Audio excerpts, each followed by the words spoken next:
அடர்ந்த காடின் ஓரத்தில் உயர்ந்த மரங்களின் நிழலில் ஒரு அழகான மான் குடும்பம் மகிழ்ச்சியாக வாழ்ந்து வந்தது. பெரிய மான் ராஜாவாகவும் அவனது மனைவி ராணியாகவும் அவர்களின் 3 குட்டிகள் சிறிய இளவரசர்களாகவும் இருந்தனர். ஒரு நாள் காலை குட்டி மான்கள் முதன்முறையாக காட்டைச் சுற்றி பார்க்க ஆசைப்பட்டன. அம்மா மான் மெதுவாக சொன்னாள், எப்போதும் ஒன்றாகவே இருங்கள், தனியாக போகாதீர்கள்.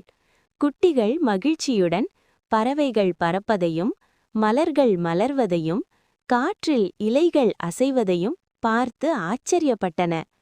அப்போது ஒரு குட்டி மான் சிறிது தூரம் விலகிப் போனது. உடனே தந்தை மான் கவனித்து மென்மையாக அழைத்து கொண்டு வந்தான். காட்டில் பாதுகாப்பாக இருக்க ஒற்றுமை மிகவும் முக்கியம் என்று அவன் சொல்ல, குட்டிகள் அதை மனதில் பதித்து கொண்டன. அன்று முதல் அந்த மான் குடும்பம் எப்போதும் ஒன்றாக இருந்து அன்பும் ஒற்றுமையும் கொண்ட மகிழ்ச்சியான வாழ்க்கை வாழ்ந்தது. கதை பாடம்: ஒற்றுமையும் குடும்ப அன்பும் வாழ்க்கையின் மிகப்பெரிய பலம்.